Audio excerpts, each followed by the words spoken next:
Imagine a salaried worker having a hectic day, trying to close a deal to secure that much-desired promotion. He manages to seal the contract, but is tragically shot by a criminal on his way back. It's true what they say. Happiness for the poor is short-lived. However, he ends up being reincarnated in a fantasy world with a divine healing ability granted by God. The anime begins with the protagonist calling his boss to inform him that he has scheduled a meeting. He proceeds to meet with the next client. After the meeting, he feels it went poorly and doubts he'll close the deal, but he remains hopeful with other clients. After facing multiple rejections, he finally secures a contract, which makes him very happy because he is now in line for that promotion. However, on his way back, a police officer tries to arrest a criminal, and during the struggle, the criminal fires a shot, unfortunately hitting the protagonist. In his final moments, he can only think about how he finally got promoted and needs to return to celebrate with everyone. Suddenly, God communicates with him, saying he is destined for a world of magic and monsters and will be reincarnated there. With that, God sends him to a plane, and he realizes he has been reincarnated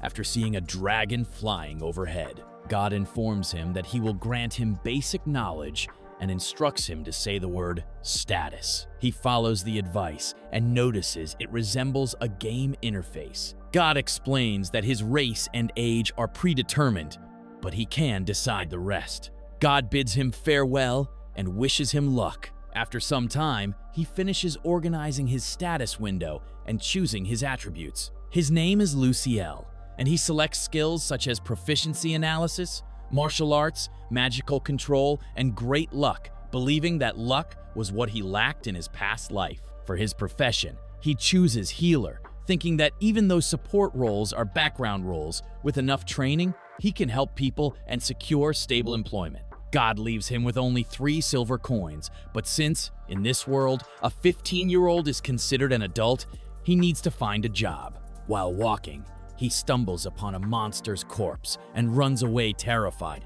promising that in this life, he'll die of old age. Hours later, he arrives in a city and notices people showing identity cards and paying a toll to enter. Without an identity card, he switches to his past life salesman mode and invents a story. He tells the guard he has no card to prove who he is because he was raised in a small village. Upon reaching adulthood, he became a healer, but his village had no use for him. So he was expelled, and he asks the guard if he can enter the city to train at a clinic. The guard asks him to wait a moment. Shortly after, a beautiful woman named Lumina appears, asking if he is looking for a clinic. He replies affirmatively, saying he wants to find work in the city. The girl tells him to follow her to the Healers Guild. He hesitates because he needs to pay the toll, but the guard informs him that they don't collect a toll from healers, so he can proceed. While rushing to catch up with the girl, he bumps into some rough-looking adventurers. The leader of the group asks where he's going in such a hurry. The boy says he's heading to the Healers Guild. The adventurer understands that Luciel is a healer, which makes him even angrier. But Luciel clarifies that he doesn't yet know how to use magic, so calling himself a healer is an exaggeration. The adventurer warns that if Luciel becomes corrupt, he will have to deal with him. Luciel assures him that he need not worry, as he will be a serious and ethical healer whom everyone can trust. The adventurer calls his companions, and they leave. Luciel finally calms down, thinking he was going to die. Lumina assures him that if they had tried anything, she was ready to intervene. While walking, he asks why there was no toll to enter the city. The girl explains that healers deal with life and death, so they receive special treatment. Only the Empire charges healers a toll. Arriving at the Healers Guild, she welcomes him warmly, and he is captivated by her smile, thinking that dying and being reborn was a blessing. The guild receptionist asks him to fill out a form. Initially unable to understand what is written, he gains the reading skill. While filling out the form, he worries because he needs to list his hometown, and in this world, he has no hometown. So, he decides to play dumb and asks the receptionist if he can just put village, since he doesn't know if his village has a name. The receptionist gives him a look, mentally questioning if he's stupid, and says that since he doesn't know the name, it's fine to just put village. He hands the form to the receptionist, who asks him to wait a moment. He takes the opportunity to ask Lumina if this city has a name besides city.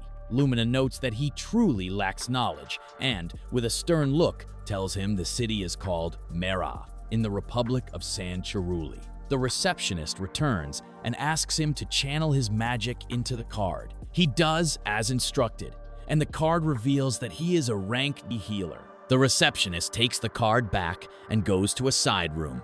Curious, he asks Lumina what the receptionist is doing in that room. Lumina explains that she is registering his card into the Healers Guild's magic network, allowing him to use it at any Healers Guild in the world. The receptionist returns his card, confirming that he is indeed a healer, possessing magic control and an affinity for sacred magic. Seeing that everything is settled, Lumina bids him farewell, but the protagonist worries that if she leaves now, he won't be able to find a job at the clinic. He asks her to wait, explaining that he has never used magic, so he doesn't know if he can. Lumina is puzzled. He explains that his village had no magic books and he was the first healer there. Therefore, he would like to intern at the clinic while learning the basics. Lumina tells him he has 3 choices: become an apprentice, take on a debt, or undergo Spartan training. As an apprentice, he will perform various tasks for about a year and can study magic in his free time. With a loan, he will enter a normal educational institution and can study there for 3 years to learn magic, but he will have to pay 1 platinum coin to the Healers Guild. In Spartan training, he will study intensely until he learns healing magic, repeating spells until he runs out of mana, and when he recovers, he will repeat everything again. Reflecting on how hard his past life was, he decides that, despite the Spartan nature, if he can progress toward his goal, he should succeed. So, he chooses Spartan training. The receptionist wonders why anyone would willingly choose Spartan training. He must be foolish. The receptionist tells Lumina to leave the rest to her, introduces herself as Kururu, and invites him to see his room. Luciel thanks Lumina, claiming that one day he will repay the favor. In his room, he notices there is no window, and on the table lies a magic book. He begins to study how to cast level 1 magic. All he needs to do is recite the incantation, and the magical power will flow from his body. If successful, his skill level will increase according to his proficiency. Knowing this, he decides to attempt using magic. He creates a concrete image of a wound being rewound, recites the incantation, and uses healing magic. But apparently, nothing happens. He panics, thinking he is just an ordinary guy. But upon reflection, he realizes he felt something leaving his body. Opening the status window, he notices he gained 5 experience points, but also spent 5 mana. Since he has 50 mana, he can attempt 9 more times. He decides to maintain the mental image and continue reciting the incantation until he runs out of mana. He notices that his mana takes a long time to recover, and that when his mana is depleted, he feels terrible, like a hangover after drinking heavily with a client. After recovering his mana, he decides to divide his training into 3 stages. First, he must recite more. Second, he should stop before exhausting all his mana. And lastly, he should train magic manipulation while recovering mana. He repeats this process many times, and all his stats increase significantly. A beautiful girl knocks on the door to deliver his meal. Blushing, he asks her name, and she introduces herself as Monica. 3 days later, he tries using healing magic again and finally succeeds. He goes to Monica to update his healer card, confirming he can now use healing magic. Monica charges a silver coin for the card update. Unsure of what to do now that he can use magic, he asks if he should seek Lumina's guidance. When Monica discovers he is the person Lumina brought, she apologizes and returns the silver coin, as Lumina made arrangements for him to stay in the room for 10 days. Seeing this, the protagonist comments that she must have some authority. Monica reveals that Lumina is the captain of the new female regiment of paladins for the church, which makes him admire her even more. He goes to the city to look for an adventurer's guild to work as an adventurer, but on the way, he is stopped by the same grumpy adventurers as before. Shortly after, several severely injured adventurers appear, asking for help from Bazan, the group's leader. One of them mentions that the situation seems dire, and the worst part is they can't rely on any clinic. The protagonist remembers Monica mentioning that currently, the Healers Guild doesn't control healers or clinics when healers charge exorbitant fees or cause confrontations. The headquarters used to send someone, but these schemes happen so stealthily that the law can't keep up. Seeing the situation, he promises never to become a corrupt healer. So, the protagonist claims he will heal them all. Lucille recites the incantation and uses healing magic. Despite spending 5 mana, there is no effect because he is too nervous and forgot to visualize the wound being rewound. He tries again and manages to heal a girl. After a while, he has healed almost all the group members, but in the process, he made some mistakes. When he is about to heal the last one, Lucille collapses to the ground, having run out of mana. He tries to stay awake but can't resist and faints. Later that night in his room, he remembers that he couldn't save that adventurer. Despite Bazan saying he doesn't need to apologize and that he managed to save all the others, Lucille blames himself because he could have saved that adventurer if he hadn't made so many mistakes with the magic. For this reason, he decides he needs to level up as a healer and gain experience at the Adventurers Guild. Arriving there, he is impressed by the place and goes to the receptionist to register as an adventurer. He is dazzled when he sees that the attendant is a demi-human with fluffy rabbit ears. She asks him to channel his blood or magic into a card and also asks him to fill out a form. He does as she requested, and the attendant says he has martial arts skills, so he can register as an adventurer. He realizes he wouldn't be able to register if he didn't have martial arts skills. The bunny girl explains how the adventurer's contract works. When adventurers complete requests, they receive payment, but the guild takes 10% for operational costs. He asks what happens if he can't complete the request. The bunny girl says there are penalties and other additional fees, so he should be careful. She also informs him that he will start as a rank H adventurer, the lowest rank in the guild. He questions whether the guild receives healing requests, but the bunny girl doesn't understand what he means. So, he introduces himself as a healer. What Lucille wants to know is if an adventurer gets injured during training and he heals them, can he use that value in his training? He asks the bunny girl to introduce someone who can help him train in martial arts. She agrees and asks him to wait a moment. Lucille is calm because he did everything he could. Now, he just has to trust his monstrous luck. Not long after, the girl returns with Brod, the chief instructor of the Adventurers Guild. Lucille says he wants to practice combat and magical recovery ability. Brod finds his request strange for a healer, but seeing that he has martial arts skills, he questions why a healer wants to learn to fight. The boy says it is because he would be useless in real combat if he went on a journey. Even a weak monster could kill him. Therefore, he wants to learn to fight to have enough strength to defend himself. He decides to accept him as a recovery specialist at the training center, where he will earn 1 silver coin per Dalton Y. Brod asks when he can start. Lucille replies, in 6 days. The instructor asks the bunny girl to handle the arrangements. She introduces herself as Nana Ella and says it was a pleasure to meet him. He even introduces himself but feels the murderous intent coming from several jealous adventurers. However, Brod quickly diffuses the situation with an intimidating glare. The boy soon realizes that Brod must be someone very important. Brod leaves, saying he will be waiting for him in 6 days. Lucille thanks him and also leaves. In his room, he thinks everything is going well. His only concern is that if his magical recovery can't keep up, they will probably lose faith in him. Monica knocks on the door to deliver his meal and asks if his outing was productive. Lucille replies that it was, and that he already knows where to go after finishing his training there. But first, he needs to improve his skills at least a little and asks Monica what level he should reach in magical affinity. She says there are rumors that those who reach level 5 by the age of 20 are considered prodigies. Since he is 15 years old, he wonders if he could level up once a year to be considered a prodigy. Monica, all playful, says that if he reaches level 5 by the time he turns 20, she will invite him on a date. That is more than enough motivation for him to decide to dedicate himself fully to his training. A week later, his intensive sacred magic course flew by. He goes to Kururu and thanks her for everything.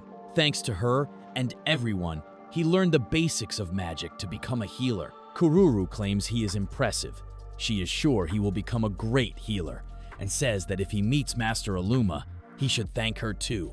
Luciel says goodbye, saying he will thank her the next time they meet. Arriving at the Adventurers Guild, the receptionist asks if he came to make a request or register a report. He is perplexed, wondering if all the girls in this world are incredibly beautiful, and says he came for Brod's training. She says he must be the new adventurer and informs him that the stairs on the right lead to the underground training center.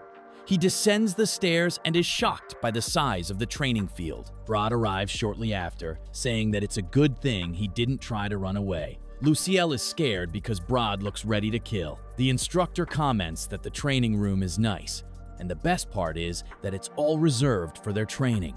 Luciel wonders why he is the only one in that training field. But ignoring that, he thanks him for the opportunity. Brod is surprised because he saw his murderous intent, and even so, he didn't try to run away. The boy asks the instructor not to go easy on him because he needs skills to survive. Brod affirms that actions speak louder than words, and he won't go easy. As the first training, Luciel needs to run. He soon notices that Brod is like those intense bosses who only believe in working to death. Brod tells him to run for real. If he slacks off, he'll become goblin food. Luciel thinks that there are toxic workplaces in this world too, and Brod reinforces that it's inevitable to run out of energy, so he'll have to force himself to keep going. The boy thinks the training is very difficult, but reaches a point where he starts to enjoy it, just thinking that he couldn't even move after being shot in his old world. This is like paradise. Now he can both move and breathe, so he is truly living. But he ends up fainting from exhaustion. Sometime later, everyone at the guild is startled by a scream coming from the underground training field. It was Luciel being stretched by Brod. He says that stretching is good to increase the range of motion, which improves attack reach, and he will also have more flexibility to dodge enemy attacks. After stretching, Brod asks him to try to hit him. He goes all out, but Brod easily defends himself and, somewhat disappointed, asks if that's all his level is. Luciel claims that's why he asked him to train him. Brod sees that at least he is motivated, so he asks him to move his arms and legs to come at him with everything. Luciel tries, but ends up getting slapped in the face to stay alert. Brod says the real fight begins when he is exhausted. First, he needs to learn to move and then visualize an attack hitting him. Luciel knows he is an amateur. He only learned martial arts during physical education and never got into a real fight. He goes for it, following Brod's advice, but ends up being knocked down again. He notes that the training is very difficult and even feels like giving up. But he gets up, because if he gives up now, his new beginning will be stalled, and he charges forward, swearing that one day he will land a hit. Minutes later, Luciel is lying exhausted on the ground, and Brod says he held up well. The most important thing in combat is not to die and not to get hurt, but he shouldn't try to use what he just learned in a battle. First, he needs to practice so much that he moves without thinking. The boy understands that he needs to practice, because if he doesn't know what he's doing, he'll end up hurting himself. Brod confirms that's exactly it. Luciel should observe, learn, and then test on him. Now that he's caught his breath, it's time to start training again. Sometime later, Luciel is once again exhausted on the ground, and Brod states that it's time to end today's training. Luciel even thinks about using healing on himself, but Brod claims that if he heals naturally, his physical recovery ability will improve. Therefore, he should only heal if he's very injured. Luciel understands and comments that he's surprised T here is no one else in the training field. Brod says they don't have many newcomers these days. Low-level adventurers don't have much spare money, so they focus on real combat rather than training.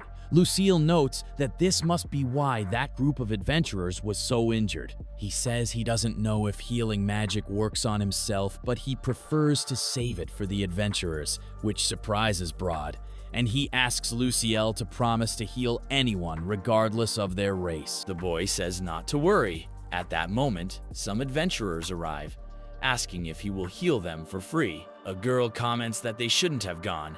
It's probably a scam, but he approaches and heals the girl who was bitten by a forest wolf. The girl is surprised that he really healed her for free and the other group members also ask for healing. Broad claims he'll be busy as a healer, and the boy says he can only use healing magic 8 times in a row, asking if that will be enough. Broad says it's enough and suggests he uses healing until he's almost out of mana to increase his strength.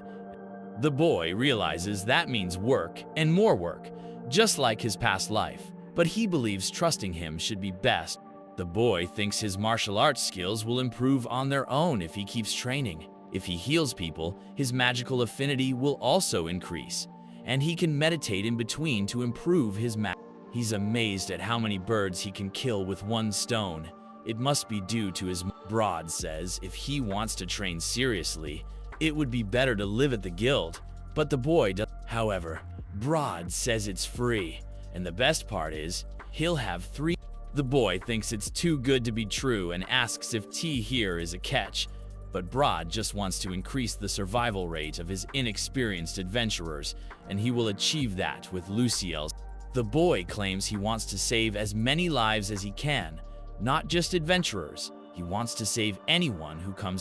Broad says that if there were more healers like him, the world would surely be a better place, and he informs him that he'll be banned from leaving during his training, asking.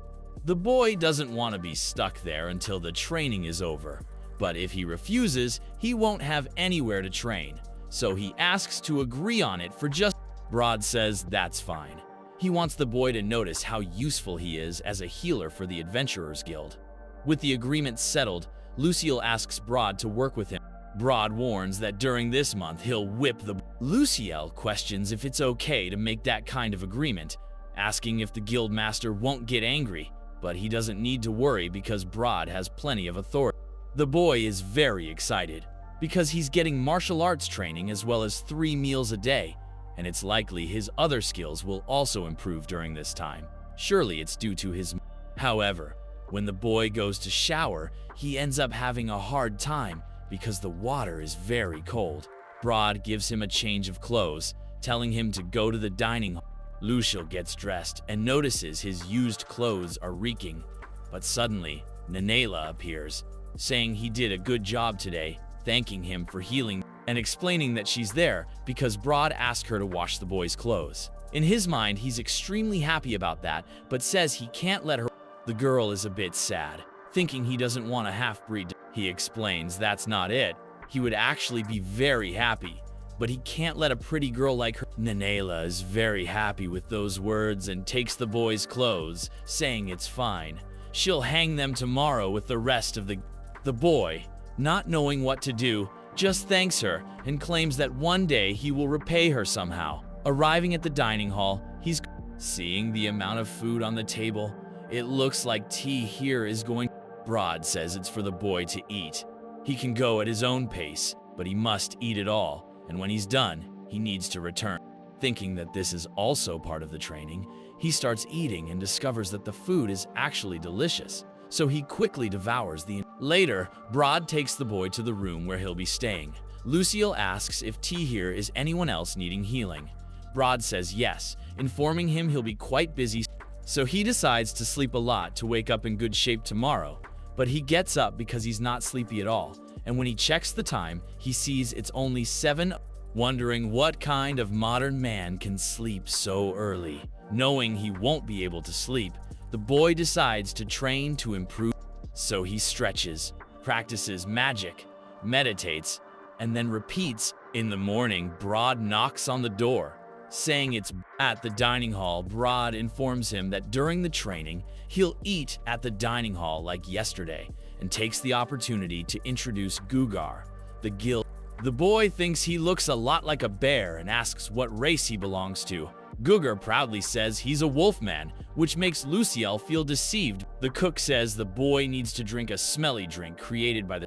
Besides that concoction being good for the body, it increases strength, endurance, muscle reaction time, and other things, and the effect will last for. The boy immediately sees it as an overpowered item, but Gugar says the only problem is the terrible taste, which is why no one wants to drink it. By the color, Lucille already thinks it might ruin his. Just holding the cup makes his nose feel like it's rotting from the stench, but since it's an overpowered item that can increase his power, he decides to drink. That concoction has a horrendous taste. He also notices it leaves a viscous sensation on his tongue, and the strong, bitter, spicy, and sour flavors are overwhelming. He knows exactly what it is. Substance X. All he wants to do now is rinse his mouth with pure water and breathe fresh air, but he's afraid to do that, and he feels that if he loses focus, he might faint, so he affirms he needs to chug the cup while drinking it all at once. His legs start trembling, impressing both. The boy feels his body overflowing with energy. Cougar tells him to eat quickly to go train with Broad. While the boy eats like a purebred pit bull, Cougar claims he really has. A week later, Lucille still can't land a single hit on Broad. The best he can do is defend against some attacks, but Broad makes him fly with. While falling, the boy realizes he needs to give his all in this training. Of course, he's still a complete novice with only a week of experience, but the best he can do is keep going, so he gets up with a smile on his face, saying he wants to try again. Broad finds that smile amidst so much pain terrifying. The boy affirms that one day he'll manage. The instructor, seeing he still has energy for provocations, says he'll finish him off today, making Lucille realize he's opened the. But they're interrupted by a half-cat girl who needs healing and asks where she's hurt. The girl says she was bitten on the back by a. The boy approaches, saying he can close the wound with healing magic, but since it's a bite, there might be some disease, so if she feels unwell, she should. But for now, he'll close the wound using his. Seeing that she was indeed healed, the girl starts crying. Another adventurer asks what his name is. Lucille introduces himself, and the guy thanks him for treating even. The boy affirms that humans and hybrids are all his patients. The adventurer says Lucille is really a nice guy, asking if they can come back if they get hurt again. The boy claims they can come. The cat girl jumps into his arms, thanking him and saying she'll return. The adventurer says he can't believe he's training with Broad. His training is so intense that other adventurers avoid training with him. The boy makes a funny face, wondering why no one. Later, Gugar says he needs to drink Substance X. While walking down the corridor, the boy notices in his room he comments that he trains from 7 a.m. to 7 p.m., has 3 meals a day, and at night, he trains control. And he's almost getting used to that routine, and with proficiency analysis, he can see. For him, this has already become a rewarding lifestyle, but he has no idea why. The next day, the boy says there are a lot of people watching him, and from Gugar and Broad's reactions, he notices those. So the boy asks why he's being watched. Broad apologizes, saying it's because everyone is afraid he'll end up running away. The instructor says that most people training to become adventurers aren't rich, so they end up accepting risky requests, and in most cases, they get very injured. But even getting hurt and without money to survive, they keep forcing themselves to take risky requests. The boy soon understands that as long as he's there, adventurers can have their injuries healed. Without realizing it, the fate of the adventurers was all in his hands. The boy gets up, stating he agreed to stay there for a month, so he asks them to give him a vote of confidence and stop watching him. The next time someone keeps watching him, he'll drag the person to the dining hall and force them to drink the concoction with him. The boy leaves the dining hall, saying that since Broad is in charge, he'll have to drink too. And so, the month flew by. As he's working as the guild's healer, more and more people started talking to him. The boy hopes this will help him get used to the adventurers. In training, he started practicing target shooting. He thought his baseball experience would be useful. But at that rate, he wonders when he'll be able to shoot for real. He also realized that even when the month ends, he still won't have mastered anything. Realistically, T here is still a long way to go before he can fight as an adventurer, but he's determined to keep practicing. Broad asks why all the excitement when he hasn't even hit the target. At the dining hall, he sees the amount of concoction has increased significantly, as well as the healing requests. On the last day of the contract, Broad says the boy worked hard this month. Lucille thanks him for everything, saying he'll go back to the Healers Guild to look for a job, and when he has money, he plans to return to train at the Adventurers Guild. Brod recalls that when he arrived at the guild, he said he was almost broke. The boy says he needs money to pay the Healers Guild fee. Seeing an opportunity, Brod asks what he would do if someone gave him money to pay the fee for an entire year. Luciel responds that if there was no problem, he would continue training with him. Brod smiles and takes out a bag of coins, saying that it's a reward for enduring a month of training and saving adventurers' lives. The boy is shocked by the amount. Brod says there are 12 silver coins, and he can use them to pay the fee, claiming that thanks to him, the adventurer's mortality rate has drastically decreased, so he can consider it a bonus. The boy stands up, saying he can't accept because it's too much money, but Brod tells him to accept it already. His martial arts are still immature, so starting today, he'll continue the training. He affirms he'll gladly accept the money and use it to pay the Healers Guild fee. The adventurers claim they'll be waiting for him, so he goes to the Healers Guild to pay the fee. Monica asks if he's sure, because if he's promoted this year, he'll have to pay additional fees. He replies that he's sure. For now, instead of increasing his rank, he needs to become strong enough to be independent. However, when he earns enough money, he'll return for the promotion. Monica tells him to keep up the good work. Back at the Adventurers Guild, he encounters Brod, who was waiting for him to return. Brod asks Nana Layla to renew the boy's adventurer card, which surprises him because he thought he needed permission to renew it. Brod drags him away, saying not to worry about the contract. After finishing eating, he reflects that today's training was tougher than usual. Brod gives him a low-level sacred magic book, saying healers need both healing and detoxification magic. When he learns both, he'll be on the path to becoming a healer. The boy notes that beneath Brod's tough exterior, he can also be quite sweet. Gugar says that before starting training, he needs to drink an even larger amount of Substance X.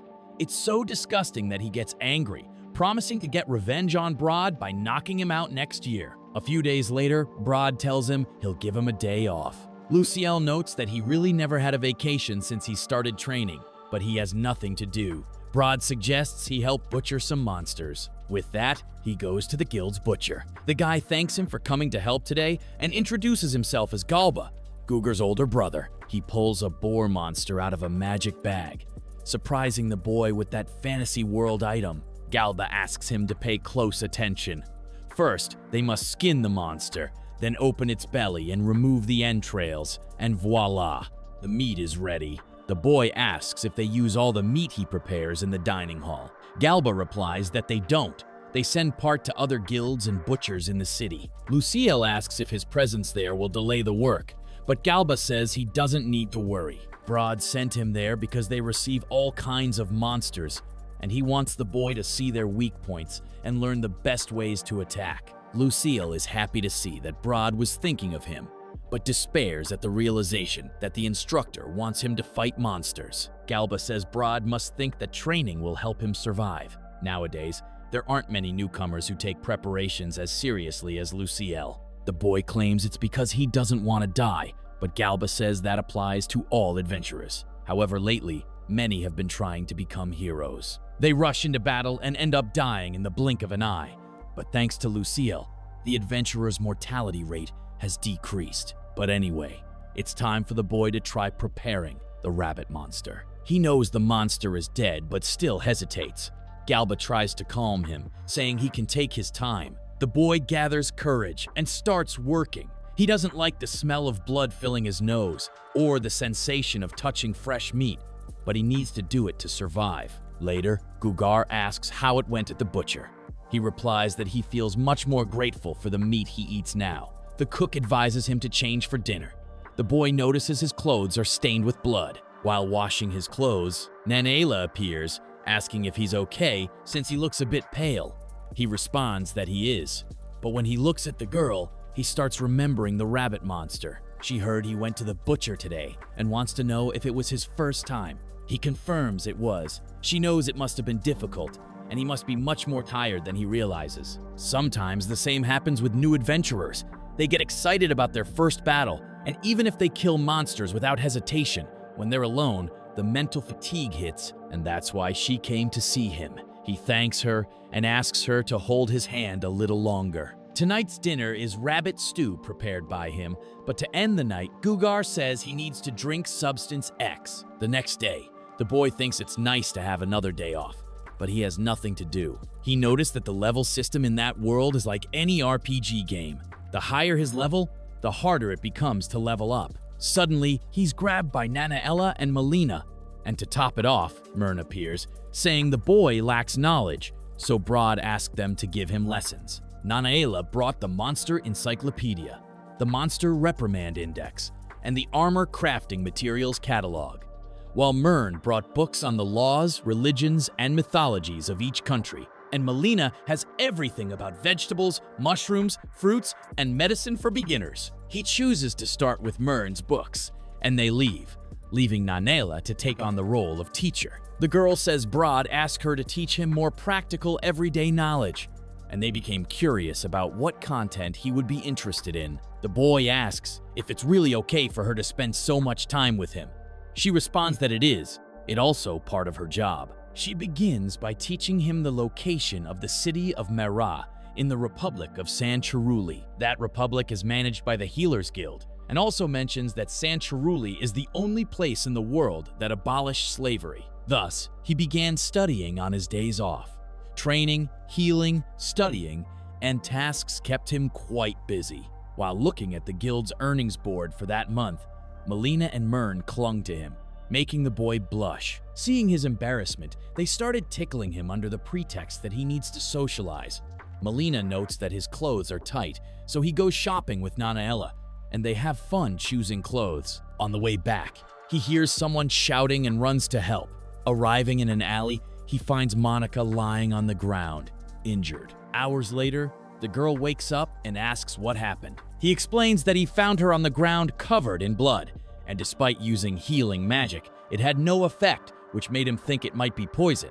So he used detoxification magic, and she recovered. The boy asks if someone tried to kill her. Nanaella says it was probably a hired mercenary.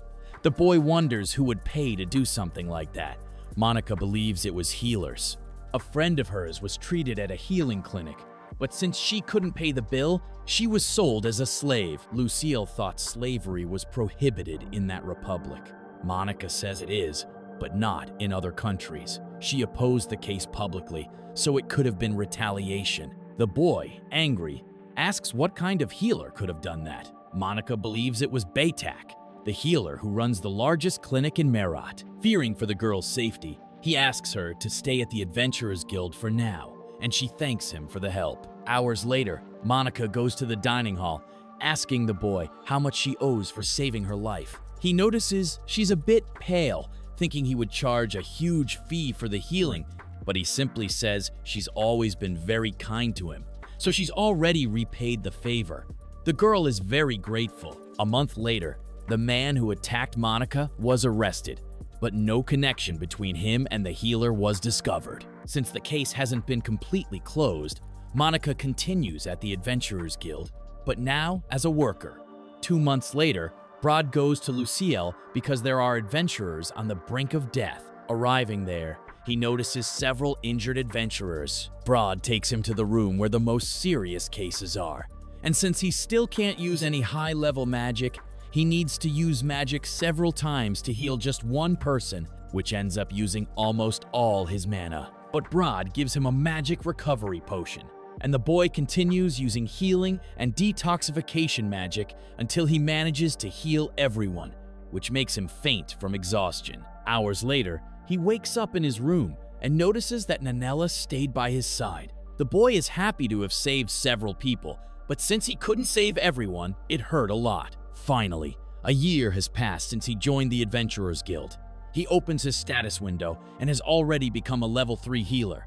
He goes to Broad to say goodbye and thank him for everything he did. Despite the year having passed, he still hasn't managed to land a single hit on Broad. The instructor says they have very different experience levels and statuses, asking why he doesn't accept working there like Monica. However, the boy refuses because he wants to learn new healing spells to save more lives. For this reason, he will try to join a healing clinic and someday open a clinic that doesn't bankrupt anyone. Upon arriving at the Healers Guild, Lucille encounters Kururu, who is upset because he took Monika to the Adventurers Guild. However, he reassures her that Monika's life is no longer in danger and requests to update his healer's card. Upon seeing his new status, Kururu is astonished and asks about the training he underwent and the life he led during this time. Lucille gives a brief summary of his experiences at the Adventurers Guild. After hearing everything, Kururu questions if he has some sort of strange fascination or if he's a masochist, but Lucille simply wanted to improve his defensive skills to avoid being killed. Kururu mentions that he can upgrade his card to rank C, but the fee is higher, although he can purchase new books like Cure Aria, available at rank C. When he asks about the cost, Kururu states it's 90 silver coins, which is beyond his budget at the moment. Just then, Broad appears, paying a gold coin to transfer Lucille to the Adventurers Guild for another year, where he will now be employed as a permanent member. Without much thought, Lucille accepts Broad's offer. Returning to his room, he leaves his 3 new magic books that he can study this year. Broad knocks on the door, inviting him to dinner. At the dining hall, Lucille is surprised to find a welcome party prepared for him. During the celebration, Guga reminds him that he needs to take Substance X. Lucille then gives a speech, expressing gratitude and promising to heal the adventurers. Afterward, he drinks the Substance X. Bazan and his group approach Lucille, jokingly asking if he has a preference for men, since he never flirted with any of the receptionists. Lucille explains he refrained due to fear of Broad's reaction and was so focused on survival that he had no time for romance. Sekiro promises to take him out next time, sparking Lucille's interest. Monika asks how things went at the Healers Guild, and he replies that Kururu seemed fine, creating a brief, awkward moment between them. Meanwhile, a man complains about his income and the number of slaves being half of last year. One of his lackeys attributes this to a healer affiliated with the Adventurers Guild. The next day, the same man confronts Lucille at the guild, introducing himself as Bakuli. Lucille remembers Monika suspecting him as the one behind her attack. Brazenly, Bakuli orders Lucille to leave the Adventurers Guild and work at his clinic, but Lucille flatly refuses. Angry, Bakuli claims his clinic's patient numbers have dropped drastically since Lucille joined the guild. Lucille suggests this might be due to Bakuli's treatment methods, implying poor service, which infuriates Bakuli further. Lucille decides to expose Bakuli's nature, questioning what kind of treatment he offers for forest wolf bites. Bakuli responds he uses advanced healing for a low price of 30 gold coins. Lucille asks what happens if a patient can't pay, and Bakuli asserts he always collects his dues, implying he sells people into slavery if they can't pay. Lucille points out that minor wounds could be treated with basic or enhanced healing, to which Bakuli retorts he doesn't waste time on non-profitable treatments. Lucille speculates Bakuli might have once been a respected healer and tries to appeal to his conscience, asking if he ever considered the families of those he sold into slavery. Enraged, Bakuli orders his henchmen to eliminate Lucille, but Broad intervenes, questioning whether he should investigate Bak's clinic, prompting Bakuli to flee in fear. In the main hall, Broad warns Lucille that someone sent by Bakuli might come after him, so from now on, Lucille will be trained as a knight and gladiator instead of a healer. Although Lucille insists he's just a healer, Broad assures him not to worry, promising only to double the intensity of his training and increase his meal portions and Substance X dosage. During training, Lucille continues to endure Broad's rigorous regime. Observers think he's a masochistic zombie healer, a nickname that sticks. Monika notes his influence on adventurers, drawing them to participate in training, which has increased survival rates. Back in the training field, Broad asks if Lucille can use barrier magic. Lucille confirms, equipping protective magic, and Broad throws him to the ground, noting the magic's effectiveness since Lucille remains conscious despite the attack. Broad instructs him to use a sword and shield, explaining that last year they built Lucille's physical foundation. Despite lacking natural talent, Broad wants Lucille as an apprentice and forbids him from checking his status and skill levels temporarily. Lucille realizes Broad's expectations are far beyond his current condition, motivating him to give his all in training. As Lucille trains diligently with Broad, Bakuli is furious because Luciel charges only a silver coin for an hour of treatment, prompting Bakuli to devise another scheme to remove Luciel from the Adventurers Guild. Half a year passes since Bakuli's visit to the guild. While eating, Guga comments on Luciel's improved physique, and Broad agrees. The cook adds that people probably don't recognize him as a healer in town, as healers typically don't train physically. Luciel is glad to have overcome his fear of blades, having been cut numerous times, and trusts he can protect himself. Nanaela delivers a letter addressed to Luciel, and Guga teases her affectionate way of addressing him, questioning their closeness. Luciel downplays it, noting they've been in the guild for a while and are about the same age. Broad inquires about the letter's sender, and is surprised to find it's from the Holy Church of Rue, the Healers Guild headquarters. The letter orders Luciel's transfer to work at the guild's headquarters, citing his remarkable talent, achieving magic affinity level 5 at such a young age, and his efforts in saving lives. Considering his current mission at the Adventurers Guild, they request his transfer in the 6th month of the year, signed by Papisa Fluna Luddeli of Chiruli.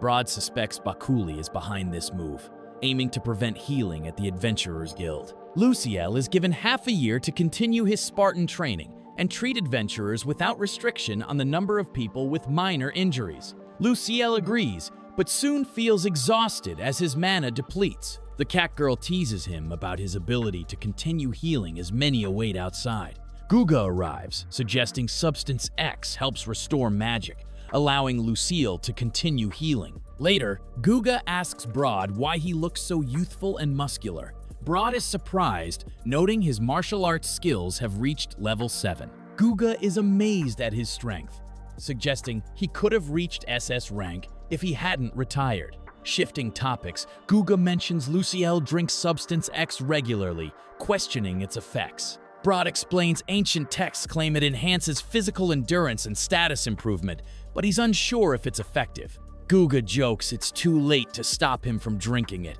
asking if it has any impact. Broad admits Luciel is stronger than when he arrived, which is expected after all the training. Guga finds it amusing that Luciel continues drinking it despite its terrible breath aftermath.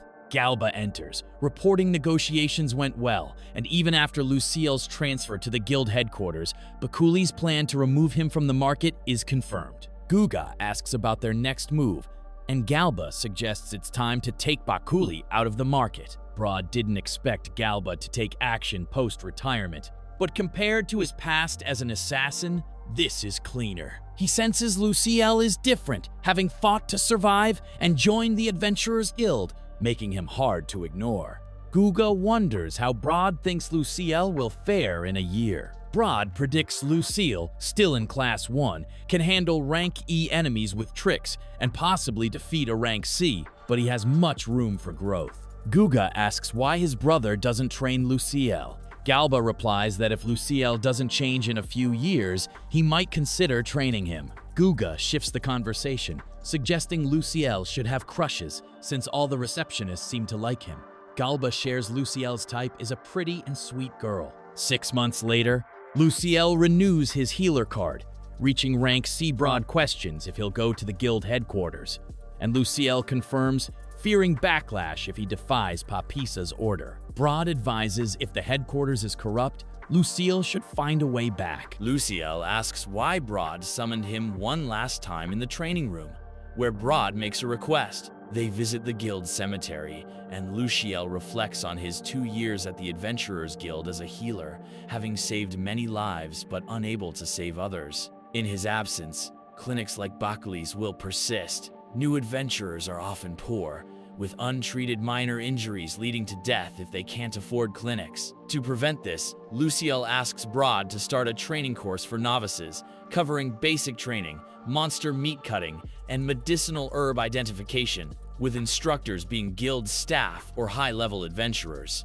Broad realizes Luciel wants to prevent novice adventurers from perishing, but insists adventurers own their lives. Luciel argues having a mentor like Broad strengthened him, and similarly, if adventurers gain skills and knowledge, injuries should decrease. Broad understands Luciel's perspective and asks if Luciel believes he's grown from his training. Luciel admits he lacks skills and is clumsy, but feels he has matured mentally. Reflecting on his 2 years, he's grateful for Broad's mentorship. Broad laughs, asking if Luciel thinks his training ends after 2 years. Luciel replies no, as he hasn't landed a hit on Broad. Broad considers the novice training course and asks if leaving Monica at the guild is okay. Luciel acknowledges he's responsible for taking her from the Healers Guild, but for her safety, staying at the Adventurers Guild is best, though it's her decision. Broad thought they were close enough for her to value his opinion, but Luciel believes she discussed it with Nanela before leaving. Broad shouts, revealing the 2 girls were hiding, and departs, leaving them alone. Luciel takes the moment to thank them for everything. Nanela says he's an inspiration to demi-humans, while Monica claims she survived thanks to him and he brought her to safety, promising to help if he ever needs it. Luciel expresses his feelings, telling Nanela she helped him with studies and laundry, enduring Broad's training because of her support. The bunny girl blushes at his words. To Monica, he says saving her also helped him. She doesn't understand, so he explains that after bringing her to the guild, he couldn't escape training. She's moved to tears, realizing she wasn't a burden and was his anchor. He informs them he leaves tomorrow, unsure of what lies ahead, but promises they'll dine together again, believing it's crucial to create reasons to live in a world where life is fragile. The next day, Luciel is surprised when Broad gives him an updated adventurer's card. Now rank E, Luciel vows to return and land a hit on Broad. Broad jokes if he succeeds, he'll do anything Luciel asks, and Luciel says he'll make Broad drink 5 tankards of Substance X. An adventurer informs Luciel his bags are in the carriage. Before leaving, Broad says many adventurers owe their lives to Luciel and gives him a magic pouch with a 10-item capacity and a bag of money. The girls remind him of his promise to return for dinner, and guild members bid him farewell. Overcome with emotion, Luciel begins to cry. In the carriage, he reunites with Bazan's group and cries again. Sometime later, they arrive in the holy city of Churulai. Luciel informs them he needs to visit the Adventurers Guild for more Substance X before going to the church. Bazan takes him to the guildmaster, where Luciel requests 3 barrels of Substance X. Then, he heads to the Healers Guild headquarters, a massive church. He approaches the attendants, stating he was summoned by Papisa. They use a crystal ball for telepathic communication. Shortly after, Gran Hart, a church priest, arrived, revealing he summoned Luciel and invites him to his office. On the way, Luciel bumps into Lumina, delighted by the encounter, attributing it to his incredible luck. He thanks her for all her help in Maritone. Lumina expresses a desire to talk, but asks him to visit her quarters later due to his current obligations. In Gran Hart's office, he gets straight to the point, mentioning a letter accusing Luciel of offering treatments that harm other healers' businesses. Luciel admits some truth, explaining the situation and proposing transparent treatment fees to ensure people receive care without worry. Gran Hart promises to discuss the matter with other priests and the Archbishop. Luciel thanks him and asks what his role entails now. Gran Hart explains Luciel is assigned to the church's spiritual purification unit, serving as both deacon and exorcist. Starting tomorrow, he will work exorcising undead in a labyrinth, earning 20 gold coins monthly, impressing Luciel with the generous pay. Later, he visits Lumina's quarters. She asks if he was summoned or transferred, and he recounts his dealings with Bakuli. Understanding the reason, she inquires about his new duties. Luciel shares he'll work with Isis, and Lumina warns the job is dangerous. Curious, Luciel asks about the Labyrinth's monsters. Lumina explains they're all undead, like skeletons, zombies, and ghosts, easily vanquished with sacred purification magic. Suddenly, Luciel recalls The Walking Dead and asks if a zombie bite turns someone into one. Lumina assures him they're venomous, but nobody has turned. As it's late, he thanks her for the conversation and leaves. The next day, he meets GRH and George, responsible for the labyrinth. Before entering, GRH gives him a rank A or higher cloak, issued to healers and knights at headquarters, repelling miasma in undead areas. Now equipped, George takes him to the Labyrinth. A zombie appears, and George demonstrates purification magic, leaving Lucille to handle the rest. Lucille explores the Labyrinth, encountering a zombie horde, easily purified. Despite defeating numerous monsters, his level doesn't increase, leading him to suspect the Labyrinth is an illusion for training novices. Unable to use purification magic indefinitely, he decides to enchant his sword, conserving mana, and continues defeating zombies. He tests using healing magic, finding it effective against zombies. On the second floor, he encounters a weak ghost. After his first workday, Lucille visits the headquarters store to exchange collected magic stones. He's amazed by its RPG-like setup. Katoria, the guild receptionist, is impressed by his 4,216 points on the first day, surprising even his partner George, as it's been ages since anyone scored so high in a single day. She asks if he wants to buy anything. Lucille eyes the books on a nearby shelf, but hesitates upon learning the most expensive costs 1 million points. For now, he considers the weapons on the wall. Katoria explains they're made of silver and sacred silver, effective against undead, each priced at 2,500 points. He questions if they're priced below cost, but it's because only exorcist healers shop there, and few know how to wield weapons, so tea here is no demand. The guild's oath also prohibits resale. He attributes this to his incredible luck. Katoria adds another reason healers don't buy them is they can't use magic while wielding a weapon, but this doesn't apply to Lucille, who can. He plans to buy a sword and spear after work tomorrow. As he lacks points now, Katoria finds him odd but offers both for 4,000 points as a first-time buyer. Later, while walking down the corridor, Lucille sets his next goal, the 1 million point book. Granhart stops him, inquiring about his work. Lucille says it's fine. Granhart informs him his pay will be deposited monthly, and he can use equipment from the armory. He advises sleeping early, eating 3 meals daily, brushing teeth, and other routines, before giving Lucille a habit to wear inside the Healers Guild headquarters. The following day, Lucille explores the Labyrinth again, using his new weapons. At the store, Katoria is surprised by his 5,372 points and advises caution. On the third day, exploring the 6th floor, Lucille finds the monsters easy, but triggers a trap, scaring him, and is ambushed by a zombie horde, easily purified. In the following days, monster numbers increase, requiring more caution due to traps. On the 10th day, Lucille finds a large door, likely the boss room, and reports it to George, who's shocked by his progress. On the 11th day, Lucille prepares to enter the boss room, purchasing a 50,000 point bow and taking a dose of Substance X. Entering the room, he's surrounded by an undead legion. Reciting the incantation, purification magic fails to activate, but using Broad's training, he channels magic into his sword, defeating the monsters. Suddenly, the boss appears. Lucille tries healing, but it's still blocked.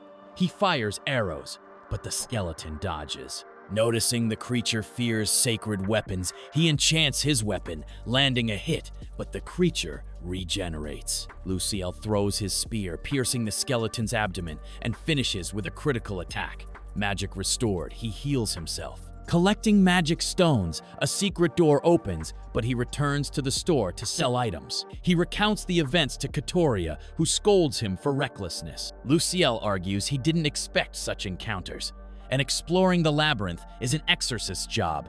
Katoria exchanges magic stones, awarding him 108,914 points. He shows items collected from the boss, shocking her. She asks him to don his habit and follow her to meet Papisa. Katoria tells Papisa Lucille fought a wraith in the labyrinth's main chamber, recovering its items. Papisa asks to see them, and he places them on a tray. Papisa confirms they belong to Osanaro, missing for 12 years. The spirit necklace halves magic consumption, and the disruption staff prevents others' magic use. She offers to buy the items, and Katoria signals he can't refuse. Lucille activates his past life sales skills, negotiating with Papisa. He mentions his magic pouch's insufficient capacity while exploring, requesting a larger one. Papisa agrees, offering a magic sack with an alternate dimension like their current room, allowing him to see its contents. She'll leave it with Katoria for him to collect tomorrow.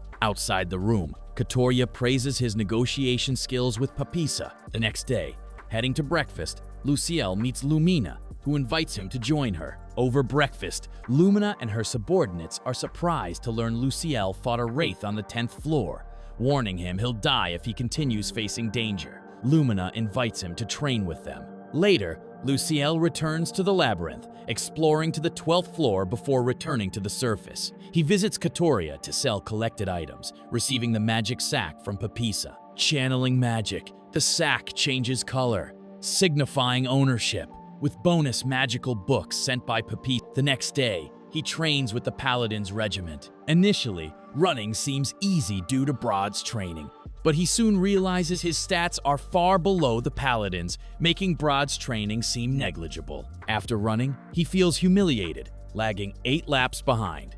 During combat training, Lumina knocks him out. The next exercise is bodyguard training, where his team wins thanks to Luciel's unique skills, earning him the anomaly title from Lumina. At 177 years old, he's a level C healer with level 7 sacred magic affinity, seemingly impossible at his age. Lumina attributes this to his Adventurers Guild training, earning him the masochistic zombie nickname. In the following days, Luciel resumes his labyrinth exploration routine, encountering a door on the 4th floor. He returns for information from Katoria, who says the room likely contains other church members who perished in the labyrinth. Lucille dismisses her words as jokes, believing all labyrinth monsters are training illusions. After resting, Elizabeth wakes him for dual-wielding practice. Observing their training, he's surprised they use real swords. When it's his turn, he thinks he can win using barrier magic, but is knocked down with a kick to the chin. Next, he trains with Elizabeth, who sweeps him off his feet. Later, he defeats the 4th floor boss and reports to Papisa, who thanks him, as the Wraith's items belong to a high priest. It's been 50 years since the underground became a labyrinth, and she still doesn't know the cause. As a reward, Luciel requests weapons and equipment resistant to undead. Papisa promises when he reaches level 7, she'll promote him. Luciel visits the Adventurers Guild, requesting 10 barrels of Substance X. The Guildmaster asks him to treat adventurers like in Miraton, as Churli's sacred city clinics charge exorbitant fees. Luciel agrees to heal adventurers when collecting Substance X, charging only 1 silver coin per person. The master takes him to the training field where injured adventurers await. Initially, they treat him with disdain, assuming he's another extortionist healer. However, the master introduces him as the urban legend of Marat, the masochistic zombie healer, and they begin to revere him. Luciel agrees to heal them, but insists if the church, Papa's paladins, or he needs help, they must assist. The masochistic zombie nickname is strictly forbidden. He recites the incantation, using superior area healing magic on all adventurers. Unable to call him masochistic zombie, they brainstorm a new nickname, eventually settling on the quirky saint. The next day, Luciel informs Katoria he plans to explore the labyrinth longer, returning only to sleep. She protests the danger but permits it, asking him to return weekly and not overdo it, as she doesn't want him to die. Days later, he returns, and Katoria informs him of weapons, armor, and magical equipment sent by Papisa, including the Angel's Pillow, enhancing sleep quality and waking refreshed. He visits the Adventurers Guild for more Substance X and asks the master to send a letter, though he sent them before with no reply. At the training field, he treats adventurers who share news. He's worried that 2 receptionists from Miraton's guild are marrying, thinking that's why they don't reply to his letters. The scene shifts to him defeating the labyrinth's boss. He visits Katoria for his points, totaling 426,549, mentioning he'd be in trouble without superior area healing on the 30th floor. Katoria is surprised he's so young yet uses such magic, suspecting Substance X. Katoria takes him to Papisa to discuss Substance X and report labyrinth events. Katoria reveals Luciel has consumed Substance X for 2.5 years. Papasa explains it was created to awaken talents, initially a pill of medicinal herbs, dragon heart, and spiritual water. A sage made a device replicating the recipe, resulting in liquid form, renaming it God's Lament. Changing topics, she asks about his latest encounter, involving 3 wraiths and 5 ghost knights, with items from church members. As always, she'll leave his reward with Katoria. The next morning, Katoria delivers a letter from Papisa detailing Substance X's effects, which he reads in the Labyrinth. It states humans have 3 primal drives: sleep, food, and sex. Substance X protects against diseases, revitalizes cells during sleep, and aids growth. Despite positive effects, it faced criticism for its unbearable odor, deemed unsuitable for the church. Accepted only by the Adventurers Guild. The true effect of Substance X is enhancing 1 primal drive, transforming it into overall physical capability, sacrificing 1 instinct. Since he eats and sleeps plenty, the remaining drive is desire for women. Luciel realizes he might have lost interest in women, deciding to fall in love after conquering the labyrinth to prove he hasn't lost his desire. A month later, having explored from the 31st to the 40th floor, he encounters new monsters.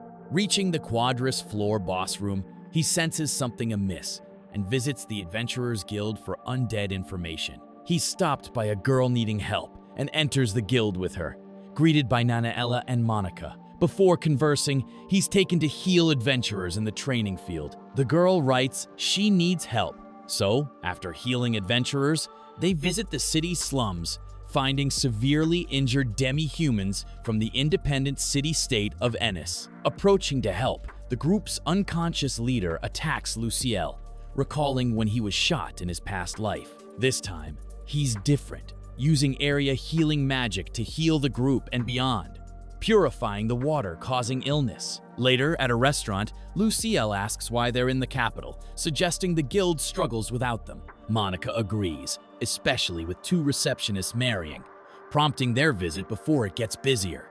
Stammering, Luciel asks who's marrying, relieved to learn it's Melina and Meryl. They mention notifying him via letters. Surprised, Luciel says he wrote but never received replies, as the guildmaster often forgets to send them. Elites asks which of them is his girlfriend, making them blush, but Lucille clarifies their support helped him reach his current position. With them staying 3 nights, he wants to spend as much time with them as possible, healing adventurers during their visit. On departure day, Luciel feels rejuvenated, ready to continue exploring the labyrinth. Back at the guild, demi-humans thank him for his help. They're in the capital seeking Papisa's permission to establish a healers guild in Ennis. A girl named Sheila thanks Lucille, revealing she lost her voice in an accident. He gently pats her head, using extra healing, unsure if it'll work as he hasn't mastered it. Later, he asks Lumina for training, unsure of defeating the Quadrus floor boss. Lumina praises his strength post-training, noting her informal tone is unlike her usual formality with paladins. Embarrassed, she admits this friendly demeanor suits her. After 6 months of training, Luciel feels ready to defeat the boss. Katoria gives him a letter from Lumina, meant for this moment, containing information about the Quadrus floor boss. Despite preparation, he's cornered, using Substance X as a repellent to fend off the monster. He fights defensively, learning its attack patterns before delivering a critical hit. Unexpectedly, he can't open the return door, forced to continue downwards. Using Substance X as a repellent, he reaches the Quadrus floor, finding the boss door. Meanwhile, adventurers tell the guildmaster nobody has seen the quirky saint for 6 months, wondering if the church imprisoned him.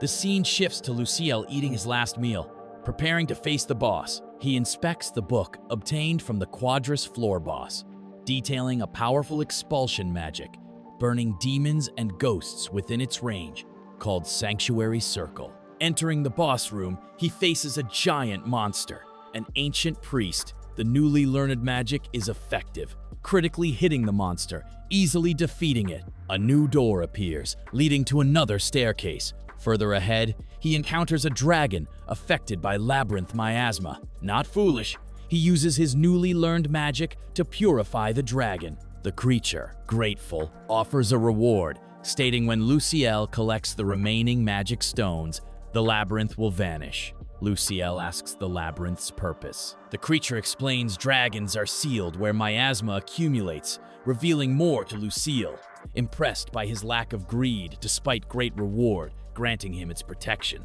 The dragon disappears, wishing Luciel to save as many lives as possible. Luciel gains titles: Blessed by the Healing Dragon, Protected by the Sacred Dragon, Dragon Slayer, and Seal Liberator. Thanks to the Sacred Dragon's vow, he can sense sealed dragons' locations. Leaving the labyrinth, he meets Katoria, who leaps into his arms, relieved she thought he died, urging him to stop the adventurers. A crowd gathered outside the church, demanding the quirky saint's release, thinking the church imprisoned him. Arriving at the church's reception, he finds Broad, Galba, Gugai, and the Capital Guild Master, all worried for him after 6 months trapped in the labyrinth. Resolving the confusion, he eats at the Adventurers Guild, offering another free healing day for the city's needy, unable to afford clinics. With Broad present, he challenges him to a training fight, but as usual, loses badly.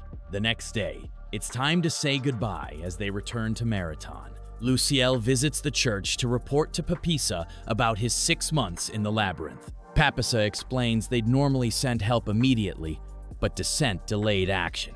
The Paladins regiment searched for him, but specters on the 31st floor forced them to retreat. Luciel mentions something only Papisa, Katoria, and Lumina can hear. Despite Descent, Papisa clears the room, and Luciel reveals finding a dead sacred dragon on the Quadris floor. The dragon said its siblings were cursed by a malevolent deity and sealed in labyrinths, predicting the next hero's birth in 40 years. Magical elements will darken, monsters will strengthen, and even heroes might fail against the newborn demon lord. Papasa forbids discussing this with others. Changing topics, Lucille asks why his level remains at 1. Papasa instructs him to check his status, noting they're not level 1 numbers, and asks Katoria to give him the original document on Substance X. It states God's Lament offers benefits, but hinders leveling up, meaning he must stop consuming Substance X to level up, which he considers a powerful item. A week later, Papasa hosts a celebration honoring Luciel for conquering the Labyrinth active for over 50 years. She awards him the Rank S Healer title, equivalent to a bishop, granting him the right to refuse orders from anyone, except her. Lucille vows to improve the church's public image, creating new guidelines for medical treatment fees, preventing authority abuse. The scene shifts to Sheila regaining her voice, Melina and Meryl's wedding, and Nanela catching the bouquet, along with Monica. Thank you for joining us on this epic journey through another fascinating isekai adventure. If you enjoyed the recap and want to dive into more incredible worlds with us, make sure to hit that subscribe button and ring the bell for notifications on our latest videos. Don't forget to like, share, and leave a comment below with your thoughts or any other anime you'd love us to cover next. Your support helps us bring even more amazing content to the channel. Until next time, keep exploring those other worlds with Isekai Taster.